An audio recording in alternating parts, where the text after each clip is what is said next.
What's up, fam? Thanks for tuning in once again, or for the very first time. I'm Jasper the Filmy, and I just wanted to do a quick tutorial on how you do that pullback shot with your DJI Mavic Air 2.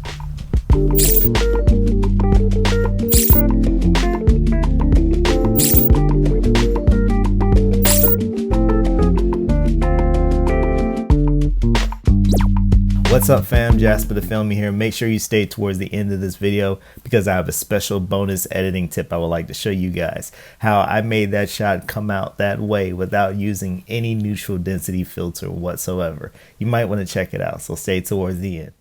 This is how you're going to do it right here. As you can see, here's my controllers.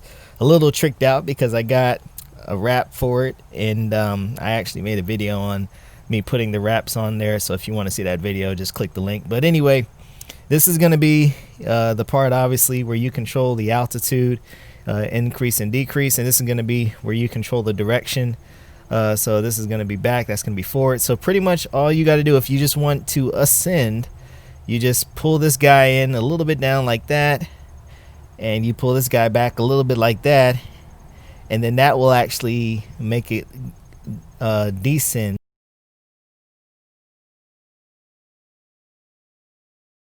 And then vice versa when you're going back, just like that.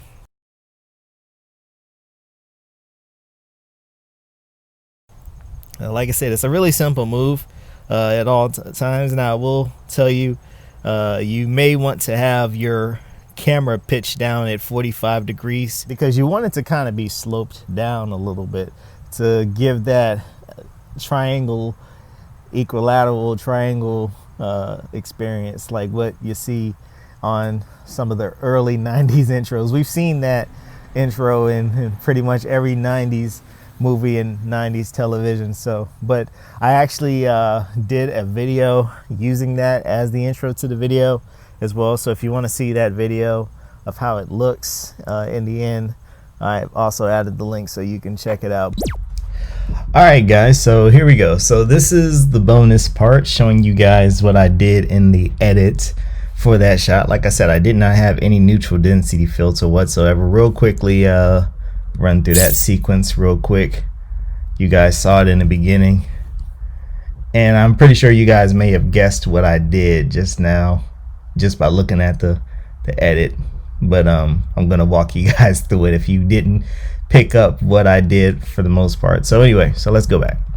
So matter of fact, let's turn off the visuals for the frame and the arm and stuff and just focus directly on the shot. So real quickly, and you can kind of see it on the left, that's how the shot looked in the beginning. This is straight from the drone. Like I said, I didn't have any neutral density filter whatsoever. This is straight from the drone. It's, as you can see, really whitewashed, pale looking, and not looking really cinematic-ish. And over here it has a little darker contrast, some more defined colors. What I had done, and you can see it here on the right, I added a little bit more sharpness in there. Just kind of looking at it, I probably could add a little bit more vibrance in there, and a little bit more sharpness in there if I wanted to kind of get a little deeper into the colors.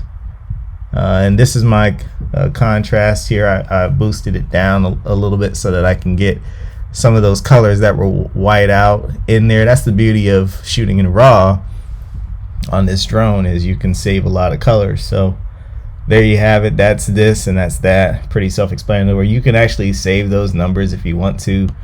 Not saying that it's gonna work on every situation because every situation is different, but at least you guys can see that and you can have it. So here, you know, like I said, this is one shot here. What I did was took the same shot and I overlaid them.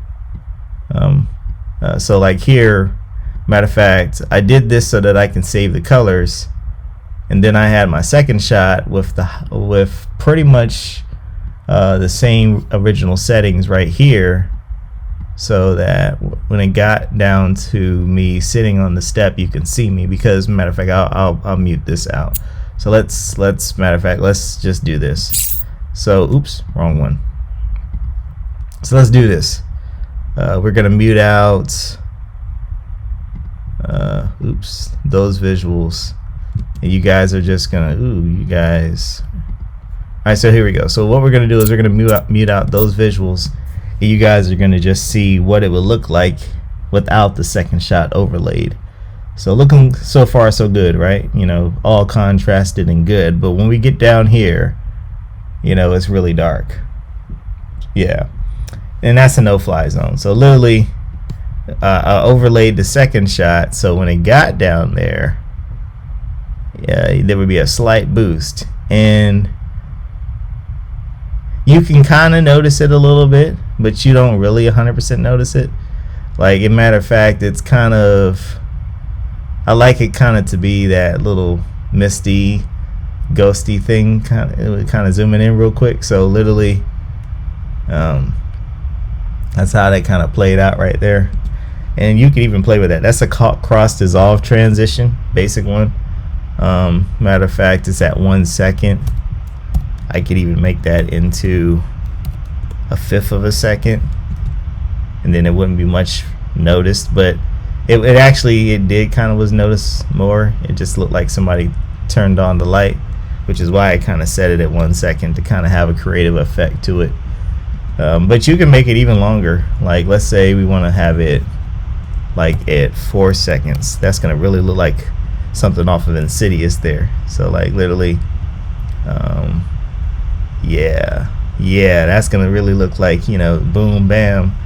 Yeah, so I mean, just a little bit of creative touch in there. Hope you guys found that pretty interesting.